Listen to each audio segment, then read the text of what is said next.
All right, welcome back to the Battlefield Show. I'm here joined with Gravity. He's in the background here. He lost his voice, feeling a little sick. Hope you feel better, Grav.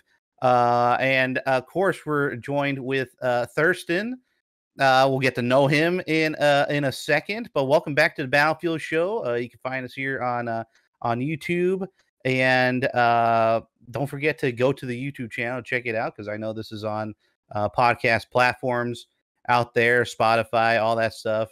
Make sure to leave a like and a review on all that stuff. But welcome back. It's been a couple of weeks, a little hiatus. There hasn't really been too much other than the season 4 drop. Then we got a whole bunch of new guns, a new map, new specialists, the final specialists, and a whole bunch of other stuff. Some small patches that have come out recently. So we're going to talk about all that stuff and a bunch of things that are like annoying players or things that need to be improved, right? And there's a lot to be improved for 2042, even though they've done so many UI improvements and quality of life stuff in the last few patches. But there is a lot of stuff that we want to talk about today when it comes to 2042. But first, let's get to know Thurston here. Welcome in, Thurston. How you doing? Very good, man. Thank you for having me.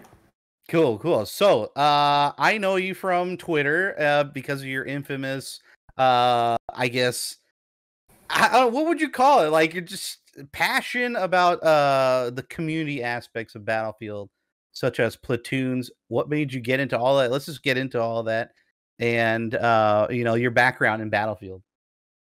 Yeah, well, I think the Platoons thing kind of stemmed from, I think earlier on in the development of this particular title, is I was witnessing a lot of people sort of asking questions, and I know that the dev team was, under a lot of pressure, and, Yeah.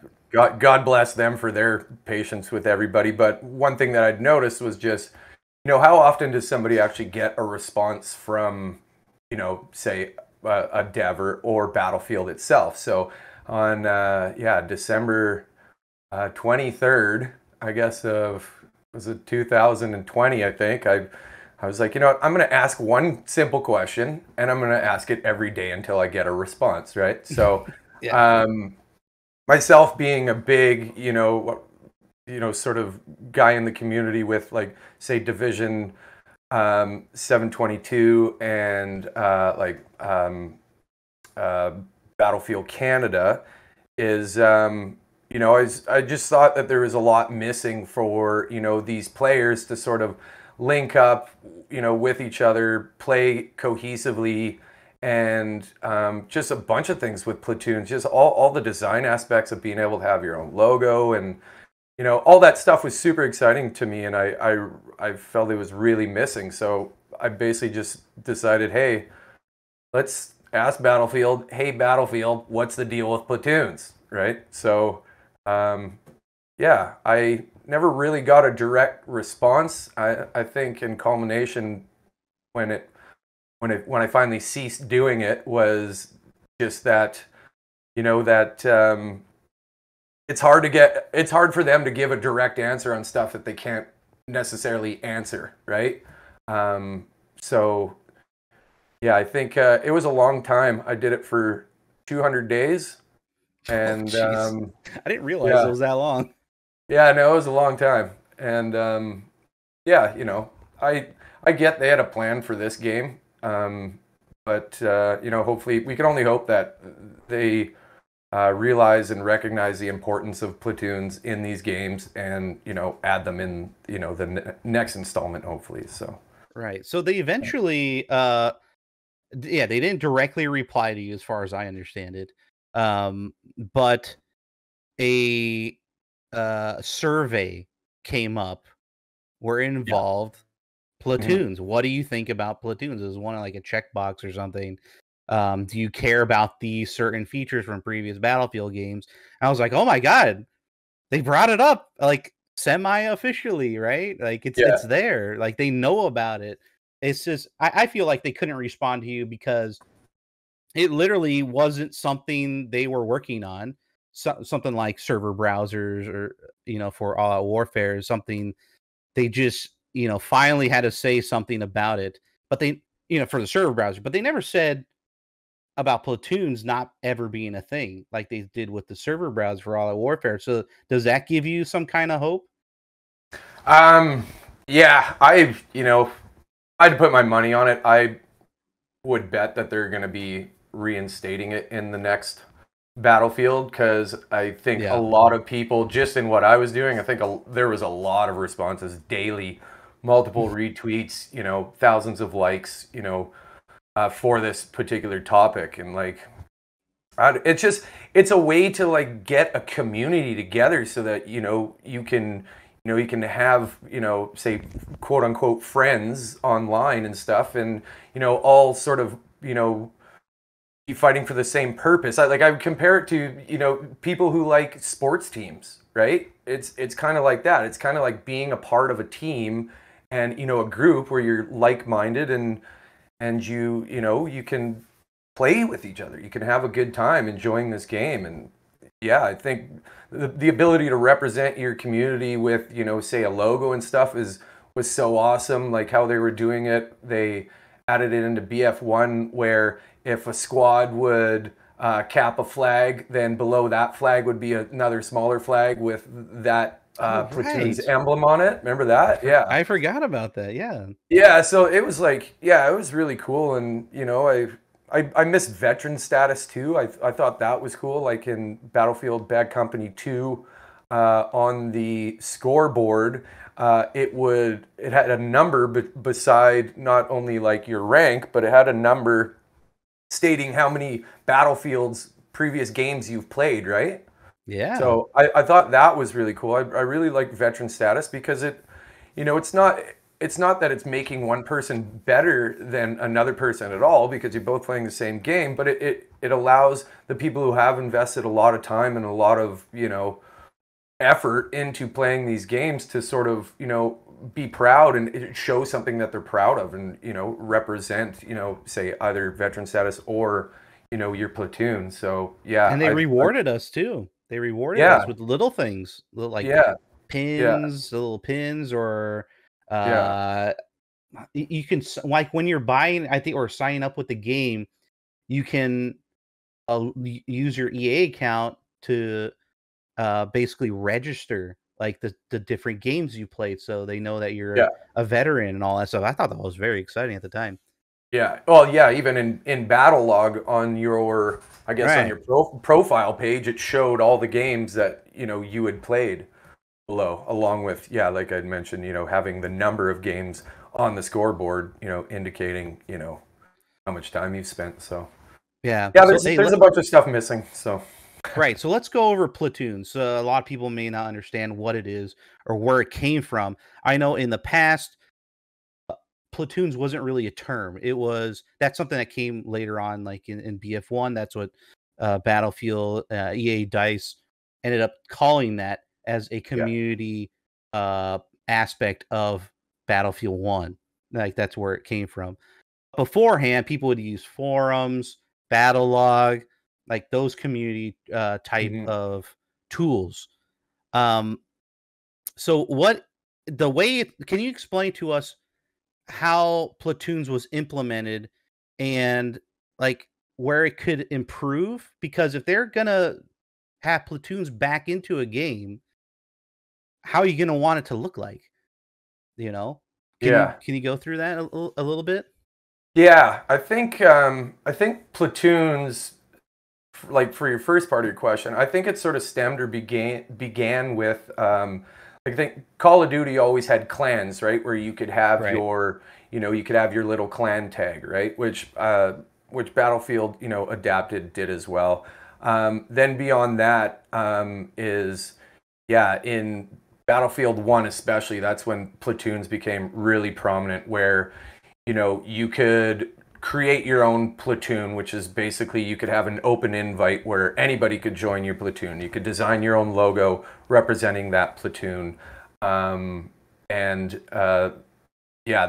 are some of the features that were missing the most, that I do hope come back.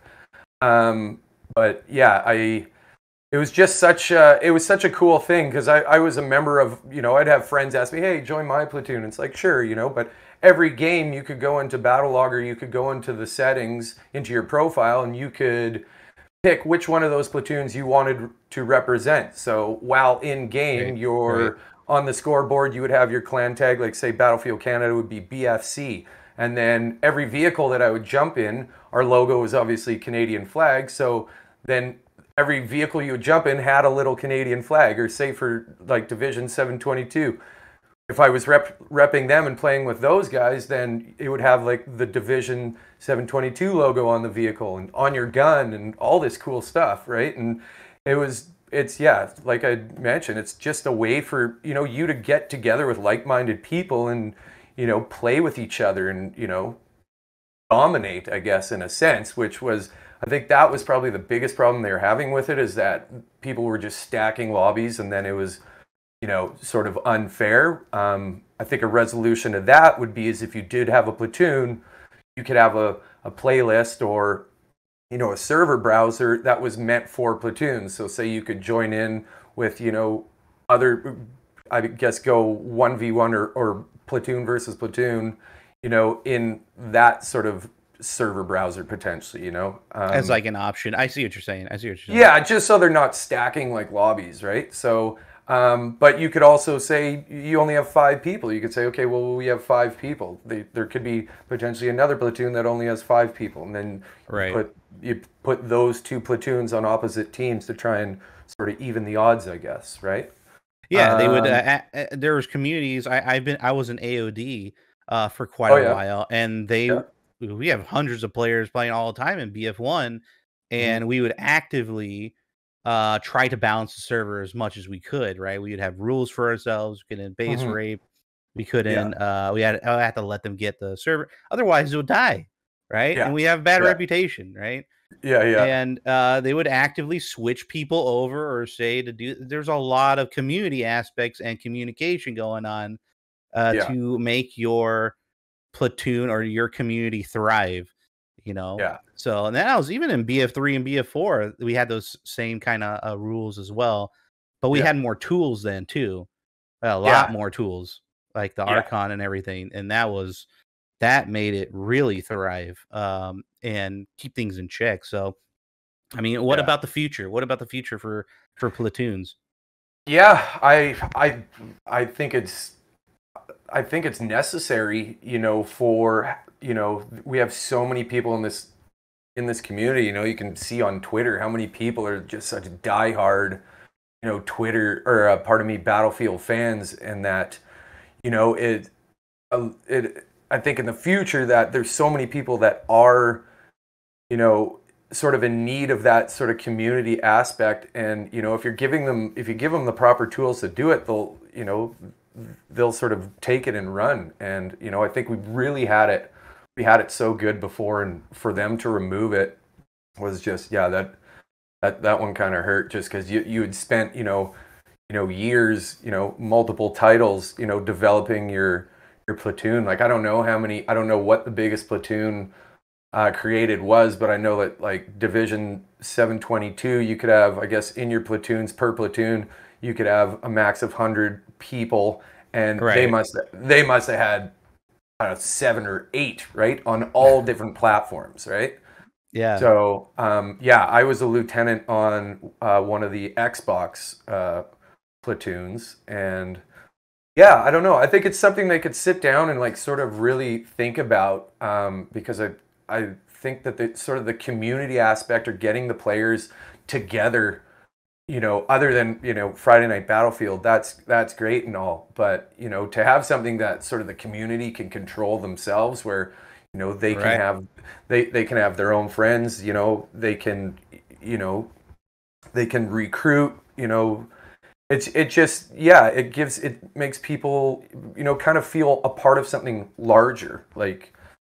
Yeah. So, and also like Battlefield Easter egg community, I was part of theirs too, and I'm still part of their Discord. Like, it's such an awesome community, to go into a game that you're supposed to be shooting each other, and instead of doing that, it's like, 10 guys walking around a map looking for something hidden on a map. It's like, it's cool.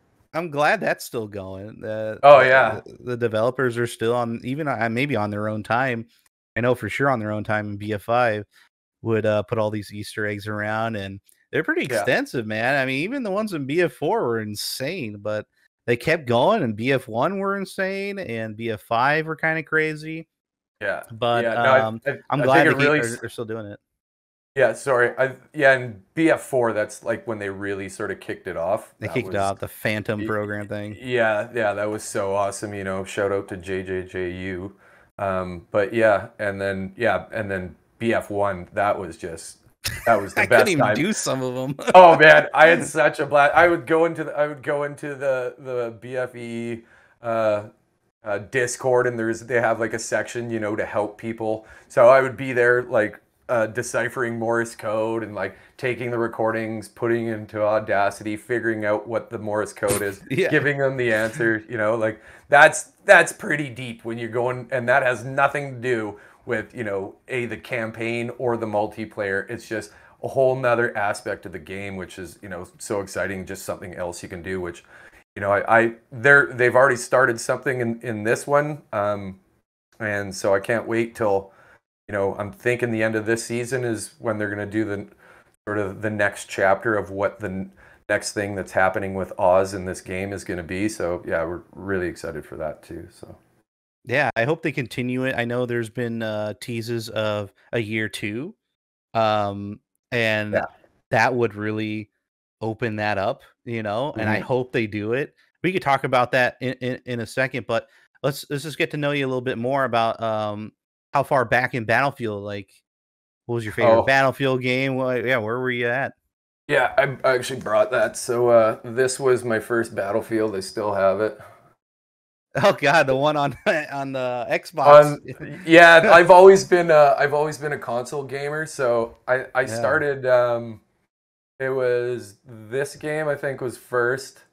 I didn't play. I wasn't really into multiplayer back then, and then I think like my first multiplayer go at Battlefield was 1943, like the Xbox exclusive game, and then from there was like a Bad Company, but I just played.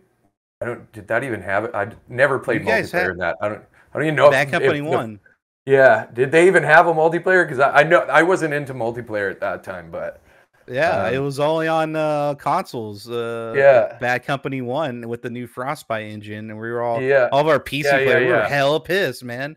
We're like, what the hell is this? We have to wait for like it was crazy, but no, and then I think like my first like one where I played 1943 and it was all right. Like I think that was just a digital exclusive, right? I don't even think they had. Yeah, it was like it was like in the arcade or something. Yeah. Yeah, so that was sort of my first go, but then like Battlefield Bad Company 2, that's when I was like, holy crap, like this is what I'm into, because like you'd played COD before and stuff, and COD's just like get right into the battle, but I think I liked most about Battlefield was just sort of methodical movement of it. Like you had to run or cover distances, it's almost like a running simulator, some people would call it. I think that's why that might be what turned some people away from it, is that they just don't have the patience to, kind of do that. It's like it's almost like a direct cross between like a sim and like a Call of Duty, because you're still in the battle all the time, but you have multiple vehicles you can use. You have to travel expanse distances, and yeah, that's when I was like, holy crap, this is my game. So yeah. All right, so let's just jump right into it. 2042 came out, and it wasn't the greatest of releases. So tell me about, where did they go wrong, Thurston? What turned you off this game? Where do I start? Where do you start? I'm kidding. Just to start off, I'll say, they have turned it around a lot, which is so my hats off to them. There still is a lot of work, but I think a big thing is there's not a lot of room. I think they had a different sort of vision for what Portal was going to be, and it didn't quite hit its mark. And I think the ability in All Out Warfare for you to, have that large group of friends, say Platoons, or like, to play with more than 4 people, I think that was one of the biggest things where that was one of the biggest marks that they missed. The other thing where I think they missed, and I don't blame DICE at all, it's not their problem, but I would put a lot of money down that they were forced at the hand of EA to release this game to sort of meet shareholders' needs, and I don't think DICE they weren't ready. I played the alpha, I played the beta, I played release, and a lot of the bugs I was experiencing in both of those were still prevalent in the main release. So you can go back in my tweets. I guaranteed I said this thing still needs another year in the oven, like guaranteed. And then look at us now. We're what, a year 16? In the oven. Yeah, 16 months, and now we're at a point where it has its issues, but I think another issue I think they really had. I think they were trying to sort of do the next biggest thing, or like one up. I think say like Call of Duty. With Warzone, is they had 100 players, so then Battlefield's like, okay, well, we got to do 128, and I don't know if that necessarily fits sort of the niche of what Battlefield enthusiasts or any players are looking for in a Battlefield game. So I think with that having far too many players put onto extremely large maps, where I think they're also trying to use that as a big sales feature at the start, where they were showing the different sizes of maps in comparison to other maps, and people are like, oh wow, but needless to say, when you finally get on the map, it's 90% of it, 80% of it is wide open spaces with nothing much there. Can I add something real quick about that? Yeah, man. Remember Hamada? Oh god, yeah, that was yes. Yeah. Remember how they taunted that out? Yeah. And I feel like the people behind that were like, let's use that for our next game because bigger is better. New PlayStation, new Xbox, we can have bigger now. And let's go for the 128. I feel like that's how this all happened, basically. No, I 100% agree. I think a lot of people... The funny thing is, though, is like when you're playing with people, it's like the map would come out and be like Hamada, and everybody's like, no, not Hamada, because I guess they forgot about that reaction. Yeah, I don't know. It's like, let's see how they react when they load up 128 Hourglass. And come on, like it's right there. Like, how do you not know this is gonna come? Bigger doesn't always mean better.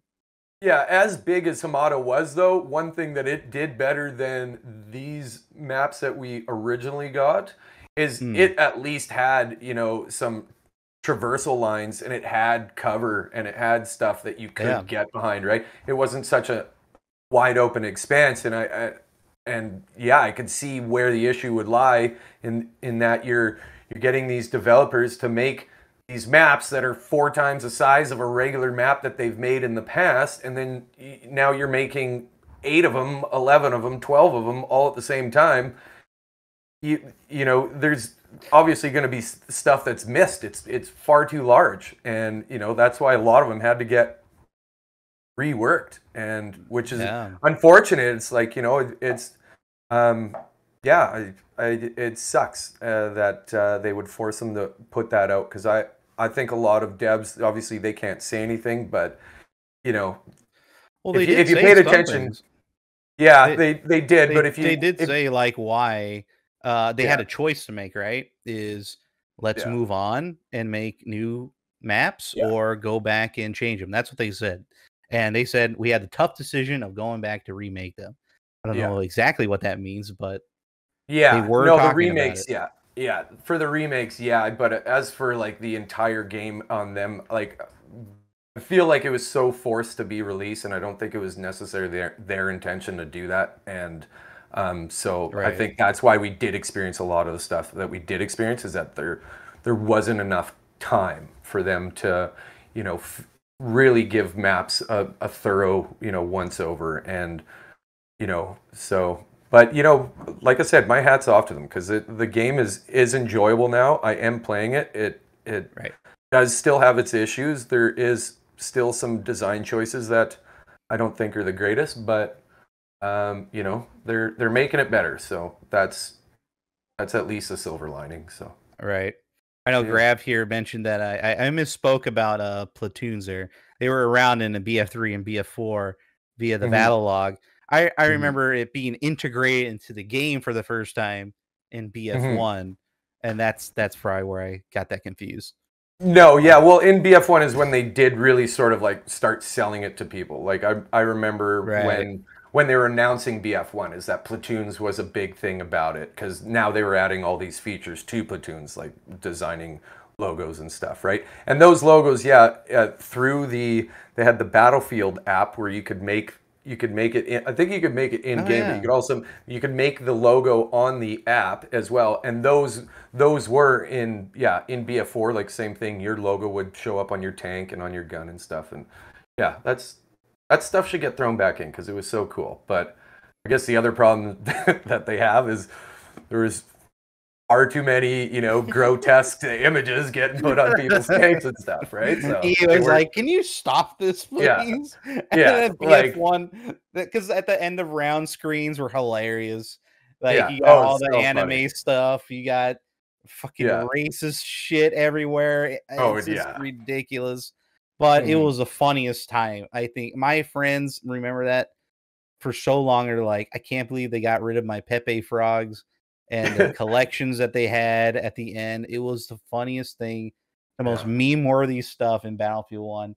But, you can't just let that keep going, Yeah. But I'm sad that but anyway, off topic. We're way off topic. Anyway, let's get into some 2042 topics here and get your take on them. So let's just start with the big one here, the year 2 that people have been kind of talking about.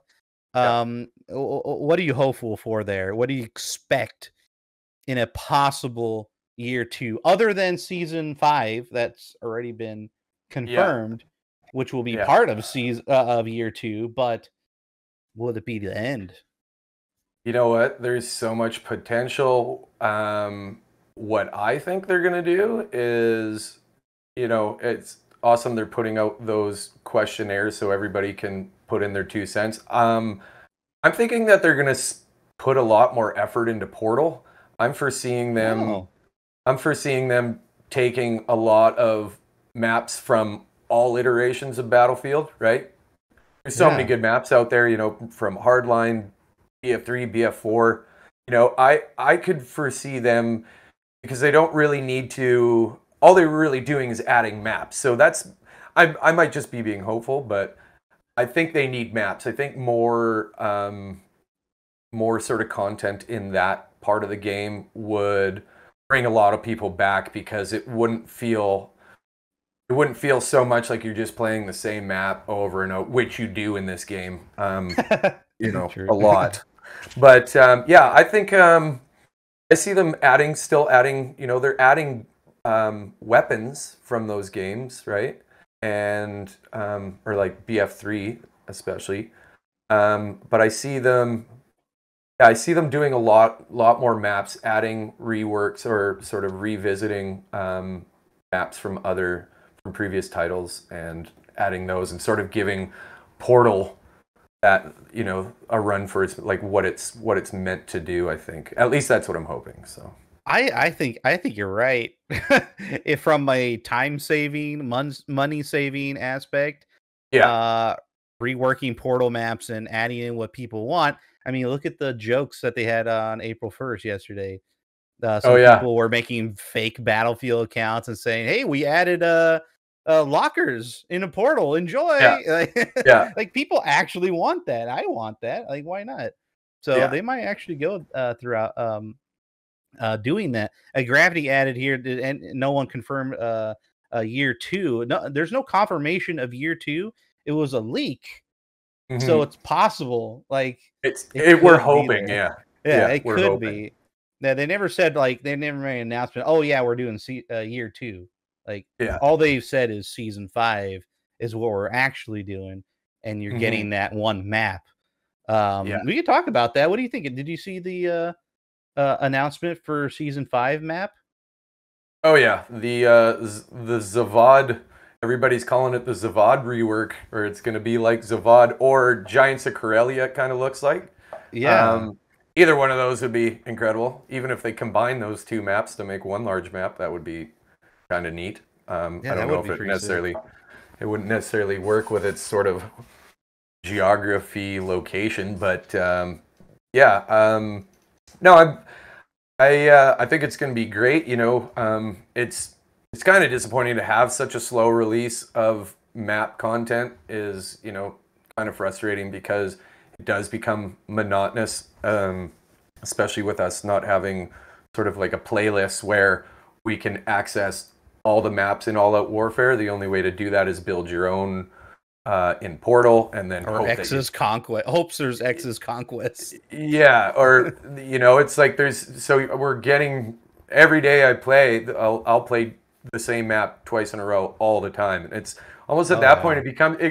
it becomes frustrating. It's almost wanting to push me out of the game. Like I'm like, oh, I just played this. I don't want to do this. But as for season 5, I think they're going to do it, or I know that they're going to do it, and I think that I'm hoping that they're going to add, a lot of content. I think maps would really, really help them out. And as for season 6 and anything beyond that, I don't really see a reason for them to just drop this game, yet, or after that. I think there's a lot of potential. I think at the start they were really sort of building Portal to be this thing where it's going to be kind of like a war zone where it's still active as new titles are released, right? Right. And they can just keep adding maps, and like it has so much potential there. And I think they realize that, but I don't think they can say anything yet. And yeah, let's just keep our fingers God, crossed and hope that would be that. so sick if they put in like a huge Oh, rework on Portal oh and man, how it yeah, functions. Because right yeah, now, I think it's functional for for people that really can't get into any other servers like Dice official ones. yeah. They make their own stuff in their own time zones. But Hmm. right now, all I see is hardcore XP farms, and Oh it's been yeah, like that for a year. yeah. That's literally all it is, and it's not really integrated into All Out Warfare. I would love some form of integration with Portal and All Out Warfare. It should be one whole game, Yeah, and yeah, and I hopefully they'll think do that. that's their hardest thing too. Like is so you have the ability to go into Portal and make your own all-out warfare, playlist with all the settings the same as all-out warfare. You could include every single map that they have currently in the game, so that there's actually maps sort of cycling as opposed to A going to decent main lobby. rotation, yeah, decent Yeah, rotation. rotation. Thank you. Yeah, and so that's possible now. Try and get people into your particular portal is like that's where the issue is. So That's a challenge, yeah. server browser would solve all this. You could have portal servers in a server browser. You could have every server that's currently running, whether it be All Out Warfare or what have you. If there was a list that you could, like in previous titles, you could edit down to say player count or geographic region or stuff like that. It would allow people to choose what they wanted to play as opposed to feeling like they're being forced to play something that they don't like, two of the same Right. maps in a row. I've had discarded 4 times in a row. This was ages ago. I think they've made some changes since then, but yeah, like I think on the 5th discarded, I was like, oh, okay, this is it. I'm done. So, yeah. It's But right there. It's right yeah, no, there. it's It at the just fingertip. seems Yeah, so far away because they yeah, just can't really confirm these kind of things. yeah. And it makes me sad. But Hmm. Yeah, okay, it's let's move on to something else here. So yeah, hopefully year 2 would be great. But now speaking of repeat maps, I've been playing a lot of X's Conquest. which for those that don't know is a 64-player version of Conquest that includes portal maps. Well, 2/3 of the portal maps. You know, you got the Battlefield 3 and the Bad Company 2 ones, which seem kind of modern, you know, to the normal 2042 or Battlefield player. If you added Battle of the Bulge and El Alamein into there, people will be confused. Like, oh, where the hell? Like, what's going on here? Empty desert, no cover. What was it? 2 or 3 flags that are kind of weirdly spaced apart. And then you got Battle of the Bulge, which just it could work. It's just I don't know. It's tank heaven over there, and it would be a total disaster for 2042 players to be on it. But I haven't seen El Alamein in a year. I had to go into Portal just to try it out, and I was like, oh, all right, yeah, I remember this map. Yeah, exactly. But and that's Exo's Conquest. So sometimes they change the rotation on it quite a bit, but the map that usually comes up a lot is No Shark Canals.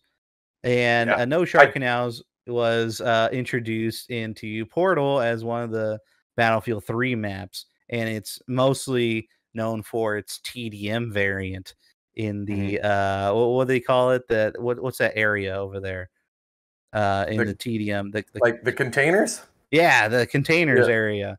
It was, brought back in Battlefield. What was the Battlefield game they brought it back in? It was like one of the recent ones.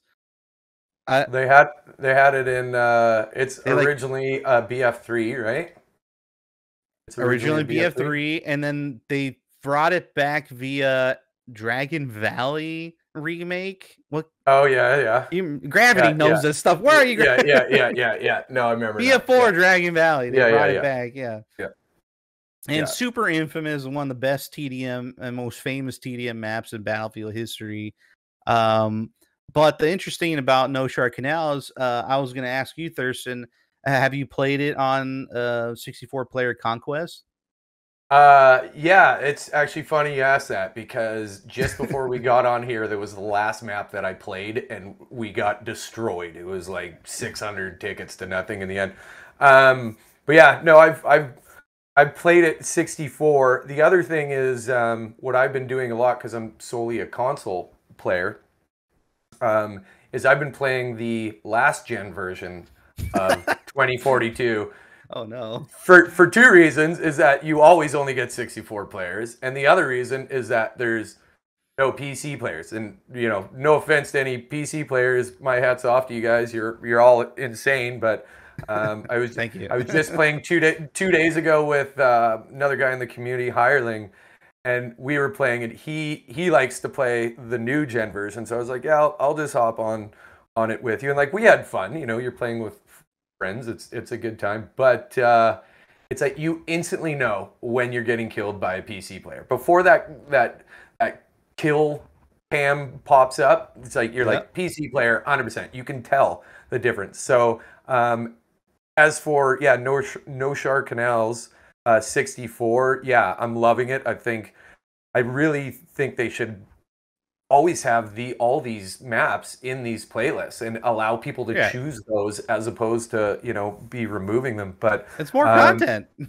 it is, but I have so much experience with every map on 64, like I said, because I'm playing last gen version, and it's enjoyable. And there is a big sort of gap in between how the game feels when you're playing the old gen version to when you're playing the new gen version. They're both enjoyable. Obviously, the new gen version looks way better, aesthetically and visually. But it's just I'm constantly just getting insta killed by PC players. So my hat's off to all you guys.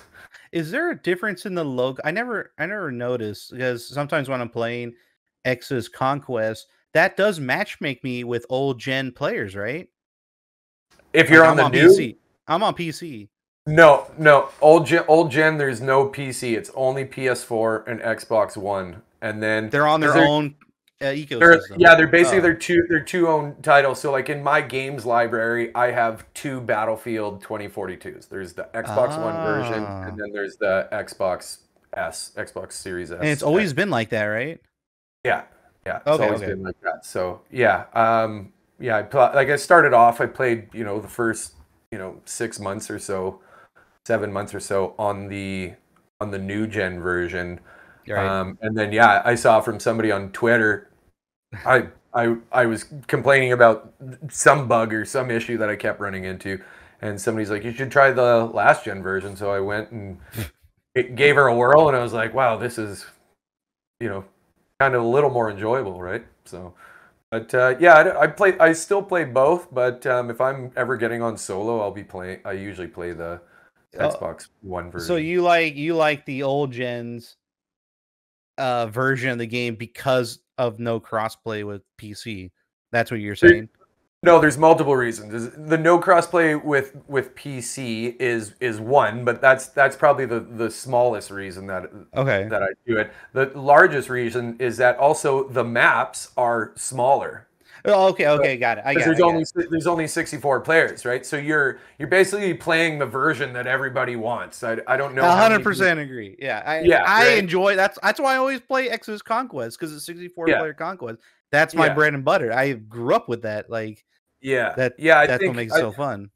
I think maybe what they should have done is they should have made the 64 player version the instant play sort of option, and that 128 player was more of an opt-in option for you to play, right? So that people could experience both. But if they had them both it would be a great way to test it if they had all the maps and they had two playlists. One was 64 and one was 128 players. Which side would be receiving, more players, playing it would be, I would love to see that stat, but yeah. I don't know. I think it would be close, simply because like how they sold it, and people like the grind. Look at what they're doing with Rush XL, and all those kind of chaos modes. I feel like the 128 might actually pull an edge off, simply because people love that shit. I personally don't find that fun, but this new generation of kids that are playing games absolutely love grind stuff. They want that sort of like COD version, just constant mayhem, right? Where constant dopamine hits, right? Revive, resupply, I think maybe I'm just old. Maybe that's my problem. I don't think there's anything wrong with that, man. No, there's nothing wrong with me at all. I think it's just the lineage of how I grew up with Battlefield, right? Like, I'm not opposed to change. I'm not one of these people that is like, oh, you shouldn't do this. It's like, I want them to experience new things. I want them to try it out. And then you learn from those, and then you can, for the future, right? But I think it's just all the previous titles that I've played. Like, I don't know what number this is. This is my 13th, 12th or 13th, I think it's my 13th Battlefield that I played, and I think it is sort of a new thing. They're really trying to, like you said, push that sort of new, these new younger players. Obviously, they're wanting to attract them, and that's fine. But I think you still need to stay consistent with what your product is, and allow your veterans and your long-term players to have the choice to do what they want, and play how they want, right? I feel like this is a good discussion to talk about, because I feel like most of that stuff is unintentional. They didn't really mean for lockers or Metro to be so popular, and don't really actually feature, or like the close quarter combat DLC that came out for BF3. Like the Zeba Tower and all that stuff, and how popular that was, right? And they kind of keep bringing that back. But in 2042, man, it was a ghost town for that kind of stuff until later on, I think that is, really sort of the secret, or the recipe to that is their map design, right? If you're making tight quarters maps, you're gonna get that type of, and that's going to attract, certain people. And that is what's great about Battlefield, is that you have the option to play how you want. There's so many different options on how you can play, right? Sitting in the spawn and sniping, though, that is never an option. Don't ever do that. With a tank or with whatever. No, I'm kidding. You know, do it. Enjoy what you want, play how you want, and have a good time. But it's, you know, like I said, you know, if giving the community the option to do that, whether it be, you know, picking close quarter maps, or, you know, having wide open expanse maps, or, you know, some people want to be methodical in their sort of approach to how they're going to, you know, cap a flag or something. Not everybody just wants to run in there with an SMG and just, you know, run and gun it. A lot of guys want to sort of take their time, find a corner, you know. So I love that about Battlefield, and I think if they're giving everybody the options, then, you know, they're going to bring a lot more players to the game that can play the way they want, as opposed to being forced to play, you know, a specific map rotation, a specific game type, and whatever. So, well, speaking of bringing new players in, these free weekends for PlayStation, for Steam, these are massive hits. Like, it may not be like astronomical, like, you know, something like a Warzone is free to play. It's not like that. Like, but we get a significant boost here in the player numbers. And, you know, I barely see AI lobbies anymore, even at my time zone in the middle of the night. It's working. What do you think about these free weekends, huh? Oh, I think it's an incredible idea. They should, you know, not a lot of people may want to, they may just hear about this game, or, you know, sort of the history of this game, and it may be, you know, too negative for them in a sense, where they're like, well, I'm not going to drop, you know, I guess up here in Canada, it's like, you know, $79 to purchase the game. At least at one point it was, right? So a lot of people might hear those negative reviews, and they, you know, won't commit to purchasing the game, which obviously affects your player numbers. Now, doing these free weekends, yeah, of course, you know, you're going to, now these, you know, new players, say younger kids that don't have $80 or $60 or $50 in their bank account, at least you're giving them an option to try it. And now, you know, especially if they're liking it, now they're sort of getting that sort of like, you know, that sort of craving in a sense, or like, oh, I need this game. And then, so yeah, of course, numbers are gonna build from that, and I think it's great. But I think there's a lot of design choices and stuff that they need to continue doing in order to make it a more sort of the word I'm looking for, appealing. Like, appealing. Thank you. Yeah, appealing to, you know, these new players, and so that they can, you know, really experience what this game is like. And it is a good game. It is enjoyable for sure. Well, here's one thing that'll make it even more enjoyable, and I think you would probably agree with this even more. But as these new players are coming in from the free weekends, there's certain things that might be of annoyance, and I want to talk about those. And so hopefully they'll be improved. The number one thing I want to keep bringing back to this program over and over, shout it off the top of the hills of Twitter, the transport vehicles, man. Oh my boy. God. Okay, I'm just bringing it up again. It's like the third episode in a row that I brought it up. Transport vehicles and their main guns. I mean, this has to stop. Like, to stop the presses. You know what remember what they did with Dozer's shield, and they put them on the side? You know, this is what they need to do with those guns. The 50 millimeter cannons, the 30 cannons, the stupid pods, the 40 pods. Like, they just got to get rid of them, man. These new players don't like this. They like shooting it, sure. Like, who doesn't like farming, right? But yeah.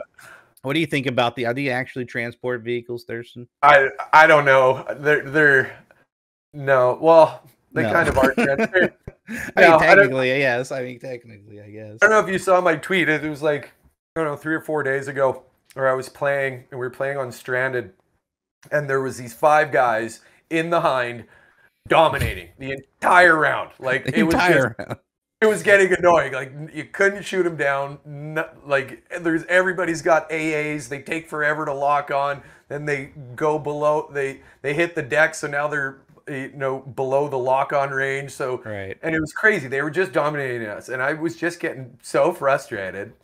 at this. And so I did this post. I actually got this capture of where I went and grabbed it was either the Hokum or the Apache. I can't remember which one. It might have been the Okay. Hokum. But anyways, and so I just got in this thing, solo, found these guys, these people, these 5 people right above B on Stranded, just sitting there, just farming kills. And I just went in guns ablaze and hit him with a few rockets and flew my chopper directly into him and got a nice, sweet, like 5 kill feed. And I posted this, and I got so many likes on this that everybody's like, yes, doing God's work, like taking out those hinds, because they are so, and it's more so the hind, I think, is just, it's insane. It is crazy how powerful that thing can be if you've got one guy repairing in it, and a bunch of people, on all the guns, and they have good aim. You don't stand a chance. It's crazy. So Especially I think on maybe breakthrough. Oh my Lord. Yeah, maybe one resolution to that is to don't allow a person in it to have a repair torch, so that at least you can do damage to this thing, and it can't just stay up, in the air for 700, 800 tickets until you finally crash a chopper into it, right? So. Yeah, but no, I mean, that's great and all, but the guns, the cannons are, they bring PTSD, man. It is scary to see those things. I rejoice when somebody spawns in one of those and dives out of it and it blows up on the ground. I'm like, yes, thank you for wasting that. You're a god, right? I mean, I don't care about jets and everything yet. I mean, I hope they don't do anything crazy with jets. But when I see that, it's just such a great feeling. But they gotta do something nice. I'm losing my mind. No, like the cannons. The cannons. I don't think it needs the cannons. Like I understand the mini guns, right? Yeah. But I don't know. Or if you just nerf the heck out of them, or if you just made them so that they were maybe more powerful to like ground vehicle. I don't even know. I try and stay the hell away from them. If I see one on the one side of the map, I'm like, I'm going to the other side. Forget this. I need staring contests again. Okay, when there's a super hind in front of me, and I'm looking up at him, right? I don't want to expect to die to him with the cannon in front. I need more staring contests where, what are you gonna do about it? Squash me, right? Yeah. I want that back, just like you had on the Hueys and all those other type of vehicles. They had those mini guns or things like that. But okay, anyway, I just wanted to bring it up. I'm sorry, it's just I 100% agree. I think that yes, the cannons definitely aren't necessary for a transport, I think is kind of my final answer. Yeah. So Thurston, tell me about this revive bug on console. What's going on there? So on console, with a squad player, so like I said, I'm like a McCain main part of me, but it's with anybody. So if you're not a medic and you don't have the defibs, you basically have, I guess, like an EpiPen or whatever this stick is that you revive your teammates with, right? So, but what I've had run into a lot is, especially when you're playing solo and you're with a squad where the guys they're not actively, RBing right bumper or, R1 marking where the enemy is that just killed them. You don't know that. So you think nobody's there because they're not indicating, your squad member isn't telling you that there's an enemy there. And then so you go in and then the guy comes around the corner and you're stuck with this stick in your hand. And so I was playing with another friend yesterday. I'm like, just stay on the ground. I'm going to see how I get to my gun. And there was literally I could not figure out a way to do it. You can bring out your melee, but if the guy's 10 feet from you, it's like, it's not going to be doing you much good. So. Wait, you're sticking a guy, so you're pressing a button on the controller, right? You're waiting for it to warm up. It has like a cooldown or sort of like a warm up before he actually revives them, right? Right. It has that little half circle thing. And then when it's done, it revives the guy, right? Yeah. So what happens right after that? No, so what happens is during that animation where you're waiting for that to sort of charge so you can revive the guy. If a guy comes around the corner and you have this thing in your hand, Yeah. you can't hit like Y and switch to your gun when you can't know the cancel guy's it. coming. You can't cancel it. You can bring it. Interesting. You can't. Well, you can't go to your primary. You can go to your melee weapon. You can cancel it to get to your melee. You can hit melee. That's the only button I could figure out that would stop the animation. Like you can you can cancel it to where you're going to stick him, but then he doesn't bring up his primary. He just stops sticking him. He still has the stick in his hand. So the issue that I was having is that when you're in that animation and I hear a guy coming, I want to be able to quick swap to my primary, and I cannot figure out a way to do it. I asked on Twitter, even like our brother Steve there, he said, yeah, it's an issue. Like on console, you just can't do it. So that's odd. Okay, well on PC, I have to try this tonight because I really don't notice it too much. But it may not be a problem on PC. So there's two options in PC where you can hold to revive, which I recommend. Hold the button to revive, and then there's press to revive. So you have to press it again to undo it. So if you're holding to revive, right, you hold the button down, and then or E, I think it is.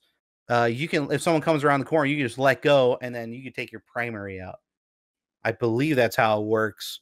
For that, but it looks like you guys only have once you press the revive button, you're kind of stuck until you have to press a different one, right? Yeah, no, you're stuck with this med pen in your hand. Or you can bring out, like I said, you can bring out your melee, but if the guy's 10 feet from you, you're kind of just stuck there. So okay, well, hopefully they can look into that. Maybe that sounds like a bug to me, or definitely a quality of life thing that needs to be implemented because that happens a lot. It happens a lot. Yeah. No, yeah, if you're playing with a good squad, for sure. Yeah. Give me 1 sec, guys. Sorry. Sure. Just interrupt. I just didn't realize I lost my lights here. All good. Okay. I have my lights are hooked to my main monitor, so when my Xbox turns off, it turns off my lights. It's a poor design. I should probably fix that. But anyway, okay, we'll edit it out. Yeah. So a couple more like small topics here that I kind of wanted to talk about. Two specialists I want to talk about, and that's Dozer and Angel. Now, let's start with Angel here. Why do you think people are not using Angel that much? I don't know, because I quite enjoy him. I like him because obviously he can revive and he can resupply. You know, you can change your loadout with his call-in, which I think is phenomenal. I think just that Falk is just.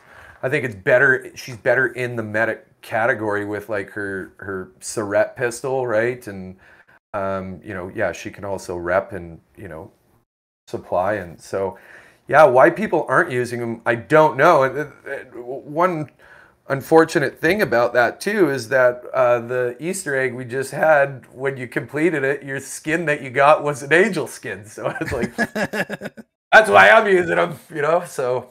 Well, there you go. An incentive. Well, the main thing I noticed about Angel is nobody calls in that dang box, the loadout box. I need that, man. Engineer, I never see it. Maybe once around, man. I never run into it. Maybe I'm not paying attention, but I think that's a huge issue. It's not the default that you do. So funny. You have to press a button to have it then do the call-in. I feel like a lot of Angel players don't even know the box even exists. Yeah. Well, yeah, because it isn't very descriptive, right? Unless you know what's going on. But I guess read the screen. But a question for you: when you're playing, are you primarily playing with PC players? Do you notice, like on your scoreboard? No, it's a mix, complete mix. Yeah, it's even mix. Even mix. Yeah, well, we'll have to get games in together because I always call that thing in. But I've noticed on console, I do see it fairly often, like on the old gen. So I don't know why that is, but I don't know. Yeah, I think it's a great ability, especially. Oh yeah, it's huge. yeah, like if you're in, a tight battle and you're getting, like these rounds where you're just getting demolished and all you have is A and your entire team is stuck there and you're running out of ammo all the time. Like it's a great way to switch, to be able to switch your loadout is insane. Like I think that's a great ability, but I think yeah. the easiest change is to make it default. Like once So everybody can do it? No, default on Angel where you don't have to hit another button. Kind of like, okay, here's a good example. Irish has the Sentinel and the Barricade. Yeah. The Barricade is the default as you bring it out, right? Yeah, When you press yeah.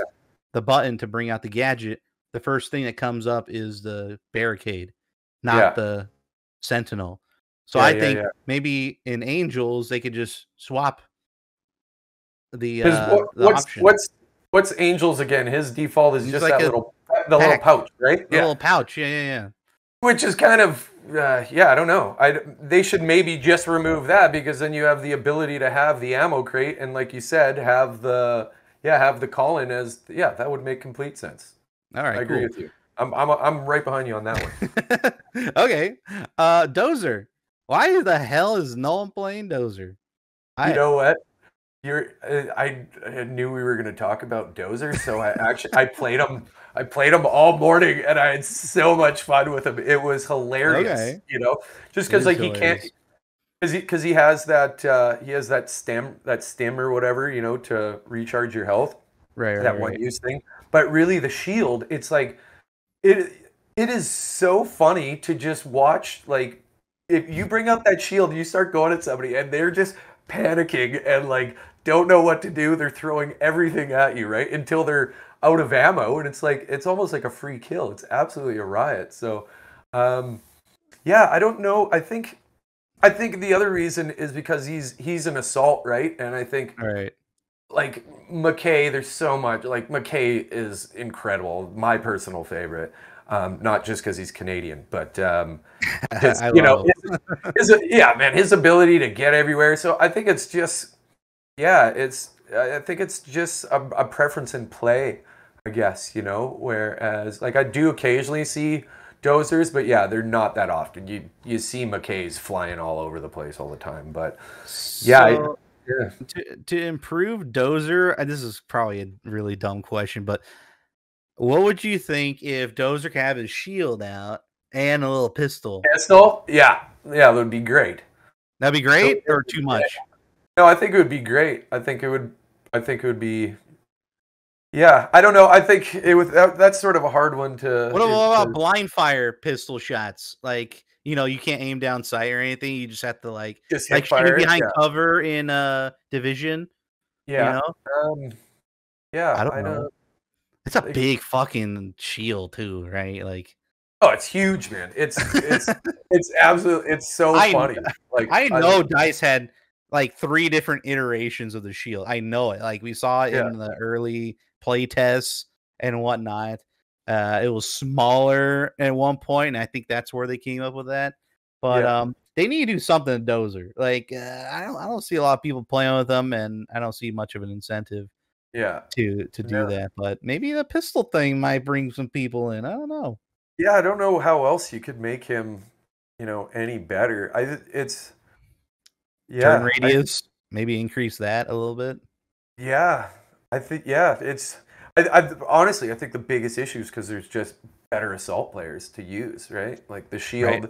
Yep. The shield is for a specific kind of player, like maybe somebody who's new. That's like, okay, I just want to be able to protect myself because right. So I don't know. That's a tough one, but there's I think they balance the specialists fairly well. I'm right. They used to be insane. Yeah, I 100% agree. Yeah, they definitely did it better. So okay, well, I think we reached that time.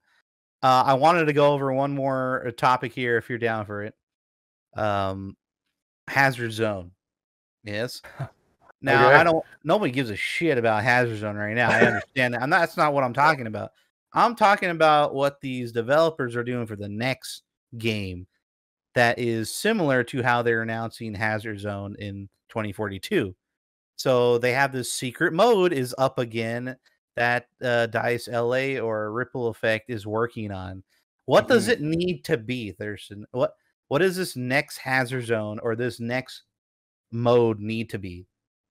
What does it need to be, or what do I think it's gonna be? No, this thinking stuff, because look where we end up with Hazard Zone. Okay, what does it have to be? What does it have to be as a separate mode to Battlefield? I think, if they're wanting to cater to what some people want, I see it being like a BR extraction kind of shooter, sort of like a combo of what Hazard Zone is and what sort of Firestorm is what I think they would do, and I think that would be the only way to show that was what it would have to be in order for them to interest, a larger scale of people, because I think Hazard Zone, I don't know how many people are playing that current mode. Full disclosure, I played it once and was like, I don't like this, and I never played it again. Like, fully honest, right? Like, I'm sure I could probably go try it again, but who knows if you even get in a lobby. I was hearing people saying that you wouldn't get in a lobby. But I think it's got to be a BR extraction shooter kind of thing on an extremely large map. So, all right, right. Yeah. So, so we all know what a BR is, right? You fight in either single, pairs, or teams, and last one wins, right? There's other stuff that Warzone introduced, like revives, or you can call back your player in if you earn enough money and stuff like that. We get what BRs are, right? But there's a lot of iterations of the looter type, like the Escape from Tarkov type games, right? We even had Dark and Darker kind of similarities, even though that's a really goofy ass game. I love watching that game. If you haven't looked into it, but there's a lot of those extraction types. Maybe they can make it their own, and I thought that's what Hazard Zone was going to be. But look how much development needs to go into an extraction shooter. Can they even do that? Like, do they have enough resources to make a legitimate extraction game? Like, feel you would need all the attention in the world on that thing. Yeah, like they have a lot of studios. Who knows what's doing what? But yeah, I don't know. Who knows what they have cooking in the pot right now? So it's they could. It's from previous experiences, especially with this last title. Yeah, it's gonna be hard to say what they're gonna do, but they're gonna have to like hit it out of the park, and it's gonna have to be very successful, because I don't think they can afford to earn another game type. So right. Yeah, I hope the new team can really nail it this time and get a lot of play testing coming up. They really need to play test their games with the public a lot. Yeah, man. Do those early betas and everything. But anyway, we can always hope for the best. Let's hope for year 2 and Platoons and squad management's coming up. So that's another semi-community portion of Battlefield. All these things are coming up. So I really hope, I'm really pulling for some sort of community tool to be introduced in the year 2. I think that would be pretty awesome. For sure. And I 100% agree with you with them focusing on Portal stuff for year 2. I really think they're going to go that route, just from money and resources kind of aspect of it. But anyway, hey, Thurston, we're pretty much going to wrap it up here. Thank you so much for joining the Battlefield show. Gravity, hey, I hope you feel better, Gravity. I know you're there in the background. Thank you so much for helping us out. And some Neocentrism. Yeah. For sure. But yeah, anyway, Thurston, where can they catch you? On Twitter? Yeah. What else you got? Twitter, YouTube. I do shorts and sort of funny Battlefield moments on YouTube, and yeah, Twitter. I'm always just hanging out. Yeah, just Cool. looking to laugh and have a good time, you know. So Hell yeah. We'll leave your links down below. Go check those out. And of course, follow us on YouTube and all the other social media that we got posted down here below. yeah. And we are on all the podcast platforms. So go check it out for audio versions. Leave a like and a review on those. It'd be much appreciated. Thurston, you have a great rest of your Sunday. And Gravity, you too, man. Feel better. And yeah, we'll see you guys soon. All right. Goodbye. All right, guys. Thank you.